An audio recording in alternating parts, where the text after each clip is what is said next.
mbote lisusu bandeko na ngana bandeko ya ngai bandeko belandi ya komu wapi masolo ya mboka na biso Congo l'air est grave biso wana to bimi to ko sola masolo ni masolo mboka Congo na biso eko kende wapi to komi wapi to banza pe to koma ti wapi bote ko la mikolo leki dimanche oyo mililo kafuka fozaki na kota lamuka marche pacifique na toute l'étendue de la République démocratique du Congo tene ba pays mususu libanda marche pacifique ne ba nosaki yango awa na Congo esalama ki lokola mona mboka mozito na Fayulu basaki na terrain wana Martin Fayulu na terrain banda Pascal to accompagner ki bango ti place sukaki na quartier ene batolai ba pile pa kasongo ndenge ba sikokota ke ti na résidence na yepona na friend house mais na sima nango to ko zwa biso nyosu sango ya sika sango nini na moi to ko sola masolo mususu na butu pe to ko sola masolo mususu mwana mboka Francis Kalomba bimisi document moko kuna ete mwana mboka honorable Martin Fayulu Madidi akene ko négocier pouvoir na ndenga kuku oyo bango ba yebite na ndenga kundalope na document atie wana obimisi ba congolais libanda ba kufa yo na butu ko keseka pouvoir pona nini bola na boke binyoso comme biso ça c'est malisu ko alisu to na bisa ka bindo na capacité aux États-Unis atos na Océanie atos na France soto comment besoin na besoin to ko joyo pour la capacité wana ndeto ko zula mwana mboka Francis Kalombo oboye baka lelo o to ko zoya en direct communicateur ya ndeko na biso Moïse Katumbi ya lamuka to sola na ye bola na boke binyoso to ko zoya honorable Francis Kalombo honorable Mbote oui honorable to monaki document moko zo circuler awa to yambi to moni pe tweet na yo ndengo lobby ba congolais nyoso ba moni ba landi pe to mito zo réaction na yo à propos ya document wana asali o yambaki sangona ndenge ni tango mwengi lettre wana merci beaucoup lettre wana ndenge bo monaki pona ngai ezalaki regret na sens que tongo midi pokwa ba ndeko Martin zo yebisa ba peuple congolais babima na balabala pona ko réclamer vérité des urnes. Alors batu pe bayokeli bango balandi avec foi nyonso ke azoluka vérité des urnes, c'est-à-dire azo défendre l'intérêt na bango lokola ba votaki ye et que ba moni ke c'est ni to cour constitutionnel et pesier raison te.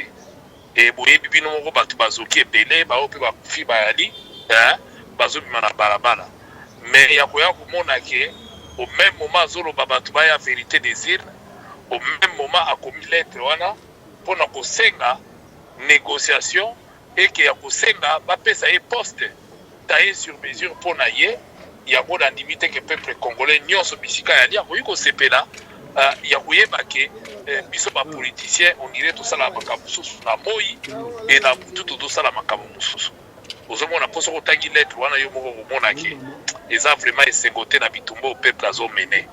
Donc voilà pourquoi vous monique et alaki motuna et alaki likamu ici pamba te butikala koyoka mukolo moko te Martin ebisabino ke na population ke nazo senga boye batu nyonso mukolo Moïse Katumbi alobaki ke tokende na moi biso nyonso batu ya lamuka tokende na moi tokende ko solola to discuter na ndeko Félix pamba te yemta mokoti lelo nakanisi bomona ki bino moko bata Fayulu batu bafinga Moïse bateta na bakombo nyonso mais lelo ebimi na poisake mutukuta zo senga oya zo bato kene na moi peuple ye ba vérité bofingi enzoka nde bino moko bozo kene na butu peuple ye bate mais bozo so ba population et ça nakanisi bino moko bolandi eza sekote eza surtout bien te pour honneur na biso ba congolais. OK yana na tuna mutuna mususu honorable tomoni bino boye awa na ndeko na biso mwana mboka Moïse Katumbi Chapo alobite ya kosala opposition républicaine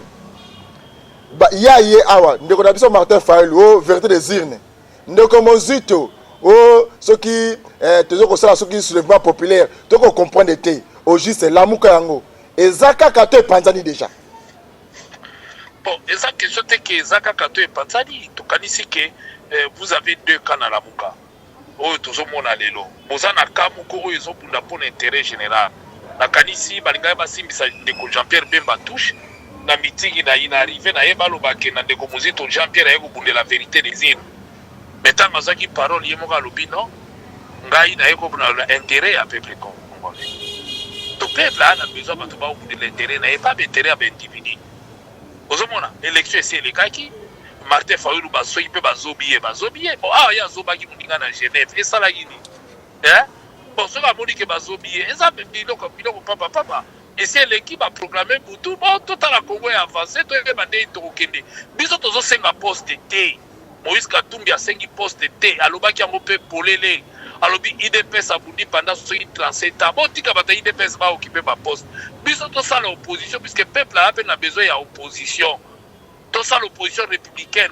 Ma bête au dénoncer, tu as mené ma projet pour Congo échanger. So le peuple a trouvé compte d'un malade. Mais bon, t'as la kebao, bah ça y est qu'on attaque bisous. Bangana bakoma okene na butu bakomi na mukanda ya kosenga et puis basengi ba poste et donc ezo sala parti poste ya ye moko taye sur mesure pona ye. Alors finalement azalaki candidat ya batu nyonso o batiaki pour abatie ba moyen na bango l'énergie na bango Moïse Katumbi alobi tina Kikongo ayeko ina Kikongo pona ko sensibiliser batu na ya Ouest po bayo kaye malamu bako ba kodiba ko voter Martin Fayoulou. Alors, les autres, ça, la Bakabo, tout le monde a besoin de poisson. Et ça passe. Oh, tant que honorable, tant que Kenda qui a une solution, une solution, crise politique, oyo, tu vivais en autant que papa Tshisekedi de Mulumba. Tu es bisson nango, tu la ponga bébé. Si mon amboka Félix a bima. Il y a pas de bité. On a gauche kaka bo, na yana luka solution. Bino nyoso obunda ko na changement d'amboka oyo. Mais yango esra minde ko na ngai Francis Kalombo solution. Mais bon niveau il est comme Misusu hier à quand comme il est wana bino voter Misusu. OK, il faut garder constance na bino na opposition. Mais biso to télémité, biso to ça constant. Il y a comment qu'il est depuis le mois de mai. Mais abenga ki bino lobby pourquoi bengi lobby population bi mana bala bala. On dit que ba to ba ki les 30 jours. Bon, il dit que ba to ba les 30 jours. Oui, to cela qu'on a biso. Est-ce que OK, alors pourquoi Bondi Mama Kamani va salam alors qu'il y a yebi déjà que asi akoma ki d'esprit à négocier kuna. Asi akomi na mukanda sengi na eloko azosenga. Pourquoi vous ça va pas mana balabala? Alors que Moïse Katumbi tanga lobby donc ne komona na Moi batutu ba yeba ke tokena kutana président de la République a Moi. Il y a l'inganga ya butu. Mais dans l'acte batu baso kufa. Et là, on a boya yango ala biso to boyi basoro la te parce que biso moko to robaki basoro la Moïse Katumbi est allé plus loin. Ya ko ba bango mi balé ba sapela na église moko bazala même pasteur a fadi sata bango. Biso soka lobi kaso ke lokuta na Félix na Moi batu to robete na maboko konten to ko sepela. To ko ba bravo mais ko ça rassemblant hein d'un côté mais awa na mukanda na komi que Félix Tshisekedi président de la République. Hein? Okay. Est-ce que c'est la vérité des îles? Oui, on a la vérité des îles. Tant qu'il y a commis dans Mukanda que Félix Tshisekedi a voté la présidente de la République. Est-ce qu'il y a la vérité des îles dans Zaroulouka? Ok, honorable. Il y a ouais, si qu'on avait. Bakufi la bitumba vérité des îles. Bazoki qui pose la lobby tobi ma la vérité des îles. Mais d'un côté, biso to solo ba tobi ma pour respecter la constitution. Tobi ma pour peuple azo souffrir. Bango te balingo yo ka phrase wana te bango ka vérité des îles, merci ko what vérité des îles là. Yango loko to linga to bana to zo ba peuple te to kende to ba ya solo to yoko luka alo bana moike bituma vérité des îles c'est Sili. Félix aza président afanda ngana yoko luka a créé lenga poste boye na sala et c'est lui. OK. OK, honorable. Sikoyo à venir to be position na bino ensemble par rapport à lettre bimi wana. Bino sikoyo eza nini parce que la ministre oyo ndeko Moïse Katumbi aza coordonnateur ti tango to koloba boy sikoyo ta bozui sango ya lettre wana bomoni yango réaction mneza ndenge nini mais ça comportement autozo condamner mikolo nyonso na Congo faut pas respecter pays hiérarchie mukozi eyeba po azo korunda eyeba ni bozo sala makambo si ba mikolo leta la communiquer makambo les 30 jours ba BBC awo Moïse Katumbi kuta approuver à voter basi ba publier heureusement bango ba présenter des esquisses ba se rendre compte est-ce que biloko aboyende faut tout ça là hein boza na kati ali bozo respecter hiérarchie et lo que zoya bozo sala na ndenge na bino donc soyi balingi amu te baloba je pense que bango de balingi la mukate ou bien batu bala na umbu na bango na peuple na batu nyonso na umbu na bango ezala ka bobote eza partenariat biso to wana problème moko te to sola kisaka ba erreur na bango bazo sala. Tant que nous avons discours avec Félix, c'est ça le vrai problème. yango eloko ezoboma Congo yango ezodiscrédite bapoliticien na Congo omoni po tozalaka na bahomme de parole Moïse Katumbi ya homme de parole alobaki tokende komona na moi alobi nga na kosala opposition républicaine bo bango baboyi yango me ndeni bakosala boliso na sese quand même il posenga na baposte eloko tozokondane yango wana toboyi négociation te toboyi kimia te tosengaki yango esalama nde na moi mutu nyonso ayebake lelo lundi bato basengaki audience bake komona président me yo lobi yo président yo kosenga président wana te wana na biso ya population bakroire yo babetelo maboko mingi ava bakufa bayebaki ke bazobundela eke nsima na bango vérité désir ne kolonga me nzoka nde olali mpo ozwi pongi nzoka nde ozobundela eloko mosusu estce na lettre wana bakomi likambo vérité désir na lettre oyo bino bomoni likambo ezaka ya demande ya poste eya bato bakoka misala ezalaka te peuple azosouffrir pwani. Ok, honorable sikoyo avenir ya Lamuka ndeko Mbusa Nyamusa akei ndeko Moïse Katumbi ye wana opposition républicaine lelo oyo Martin Fayulu Madidi pe ye wana susu asali lettre na ye pona eteni na ye ndeko Jean-Pierre Bemba asaso na gemena opposition ya Lamuka sikoyo epanzali to ndengeni mais eloko to constater ka que Martin Fayulu atiki combat ya vérité désir akomi na combat ya kosenga poste alors akota na poste biso tozosenga poste te toana besoin pe ya poste te biso toza ensemble totikali toza kaka na opposition républicaine ya lungwene na opposition azosenga poste na akene na poste azosenga bapesa biso totikali na opposition puisque peuple ana besoin na biso peuple ana besoin bato balobelaka vérité bato bana franc parler alors biso toza na franc parler totikali na franc parler na biso yende sikoyo totala soka kozwa courage o bakino courage bana boudin sous devant la population, il faut savoir la vérité des îles. Racine la journaliste, c'est parce que Bino Boko Taki lettre signée par eux-même. Bolandi même na ba photo à Kendaki, na ba ambassade Nyoso Atiki a déposé lettre wana. Alors Atiki a besoin de la population. Atiki a besoin de bango. Bango batinda ba pas sombela Moïse Katumbi po likambi la vérité des îles. Boni ba Atiki donc et là on a constaté, Bino peut constater, c'est que Martin Fayulu a Atiki opposition.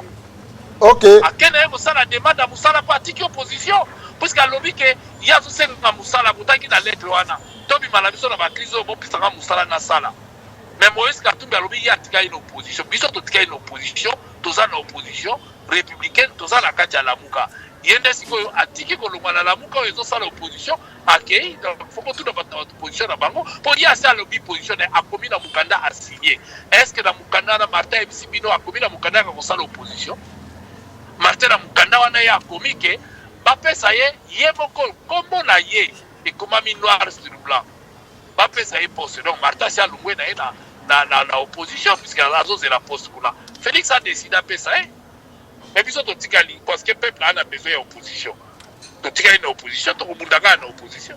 Ok omoni teke Frank Diong azali na raison na ye Frank Diong akenda kuna na makambo ya Jean-Pierre Bemba balanda mbango pa population akomprendre te or Frank Diong azali na besoin unité asalaki message au Moïse Katumbi alobaki toko sa opposition républicaine to bundaki pon ndeko ya kende akei to tikate to bosana teke adversaire na biso kombo na ye Joseph Kabila non que Félix Frank Diong balanda mbango na aéroport le petit Frank Diong raison mais kulutu nanga Frank Diong a toujours eu raison azalaki na raison azampe na raison biso pe nakanisi o Moïse Katumbi alobaki aza na raison baninga na biso ba jouer franc jeté na biso faut reconnaître yango faut pas reconnaître yango ba jouer franc jeté ni na population biso kutu toza na biso problème te tozo représenter no côté mais population azo souffrir o bazo beta lacrymogène o bazo bamba fimbu o bazo zoka baza wapi atie bango wapi passe zande sika wana omoni toza problème boko na mutu boko te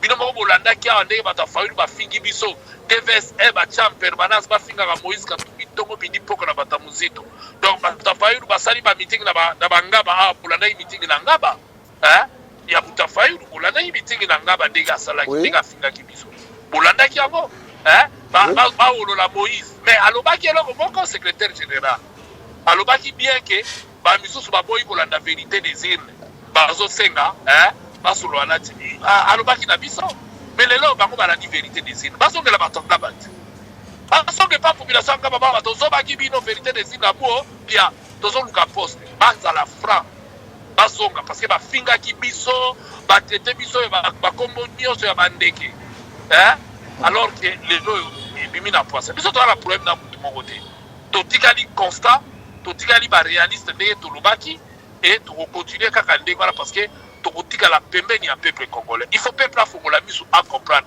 lamuka balamuka ya solo bafongola miso. Ok, au moins le king a une raison pour le bagina. Na lamuka déjà kala, bino bozo na retard. Bino pe ba Francis Kalombo, nande kona biso Moïse Katumbi Chapo. Opposition yango boko sala nga libanda mboka. Kaka na mikila poto kuna, poto na ba Italie ba France. Congo yango yote. Biso si tozonga mboka te. Félix azokisa biso tozwa ba support si tozonga mboka. Tozala na mboka bongo, tant tozala na mboka papa, tozala ko voyager te. Et l'accident d'ailleurs que tous les libres, tous les voyageurs, tous les gens qui sont tous en Mboka. Est-ce que les gens qui sont interdits de sont tous en Mboka? Tous les gens en Mboka, tous ceux qui sont voyageurs, qui sont Mobembo, tous les gens qui ont rendez-vous, qui ont des sous-soutés. Tous les gens qui ont Mboka. Les déplacements, tous les gens d'intérêt en Mboka. Il y a tous les voyageurs. Puis nous avons l'équipe nationale qui est en Égypte. Il fallait qu'on ait en Égypte pour nous soutenir.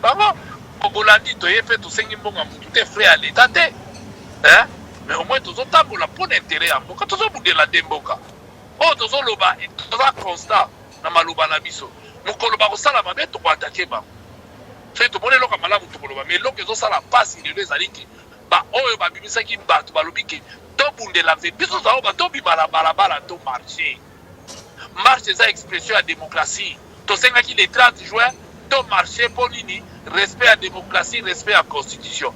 Bango ba yeko bakisa biloko na bango tozo bunde la vérité des guides. Mais il fallait ba la constat.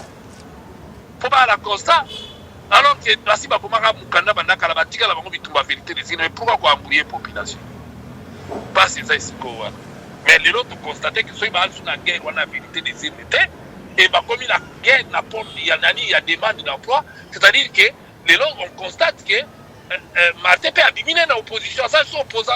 Parce que je vais poste là, vous allez opposer sur l'état de poste de né. Oui, ça va. Il y a au Congo, il y a tout le monde en Congo.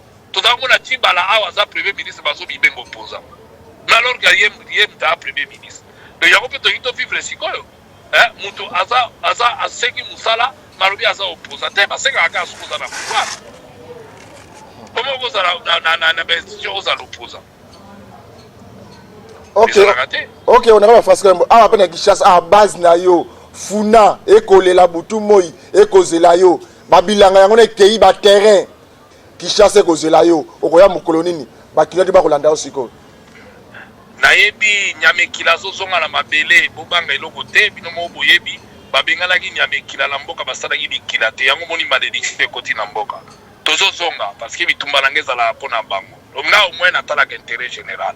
Bobanga te na moni na sepeli mingi na bana funa na sengi bango vraiment merci na moi mike bana ngo ba matselinga bandelo pour na souhaitenga bienvenue balobi nyame kila bimaki nyame kila ta le na bilanga na oko benga na ete bango ba benga na ki nyame kila sans que passa na bikila bon nyame kila zo zonga nazoya et de manière à ce que to continuer ka ne to zalaka intérêt na bino de intérêt na nga donc na oya ko continuer ko bunda et pour na ko rappeler bino bomoni ke kermesse solution fongami na bumbu ezalaka te ke opo na boye toke na bumbu na quartier babengi reculé to la kisaki to koki pe kosala ko na bumbu pe kosimba kermesse solution ezali et puis to na jibe mpia na kobeta les 6 na ouverture ya kermesse solution na bumbu to kosenga bana bumbu bana selemba ou bana funa nyonso to sala bino loka kitoko pona période de vacances obo tu bakata distraction kuna bomona yango ekozala kermesse solution zo fonctionner ici bandi et au banda les 6.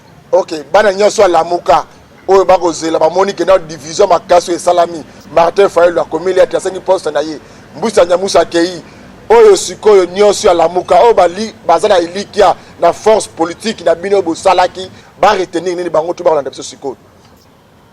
Mais là on va retenir c'est que combien ça y a d'individus, les individus partiront combien ça y a bango faut pas garder foi na combat na bango bazoluka respect à constitution bien-être na bango Congo est à l'état des droits.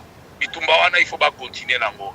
Oya abandonner bango a continuer nzela nae mais bango ba continuer ko bunda pona idéal wana et puis ça toujours na côté na bango pour bien-être pour idéal wana et pour marcher et bino moko boyebi toalanga na bino na mabele lelo na ye kokuta dako mona babengala bato na bamapambu kozala veuve te kozala orphelin te nyonso tozalaki koampeshe lelo na absence na biso to esalama to ezokontinue me tokozonga pamba te tokoabandone peuple te mo eloko totikali na nganga ya kwana intérêt na bango nde intérêt na biso.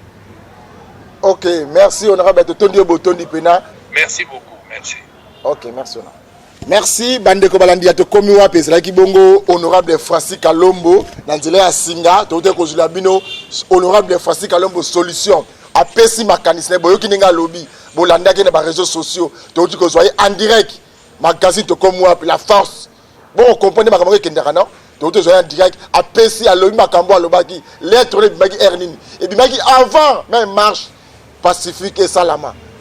Donc préparation ezalaki déjà wana ezanga ite maloba oyo honorable Francis Kalombo alobi boyoki ninga lobby ezanga ite yango esalami na mai lettre za mai manifestation le 30 juin bon comprendre mais na juin ni nezaka liboso tokozula bino pe honorable Martin Fayulu Madidi ayebisa biso makambo ebimi makambo akolobeza soto alukuta signature oyo eza nani nana komeyoki mukanda oyo na ba photo oyo komonane ba photo eza lukuta eza ba monté scannage to eza réalité honorable Martin Fayulu Madidi o expliquer ba congolais ba yimboka ba nimba yeba to komela kiyo to kobenga pe susu yo o permettre biso tama 15 minutes ya 15 minutes to solo na yo na to komu wapi o expliquer biso o expliquer ba yimboka Congo boni biloko ko se retrouver na yebi force na yo na yibo casté na yo honorable Martin Fayulu si kayate kimi anzambe zela mabote na biloko kote mukwe malobi merci.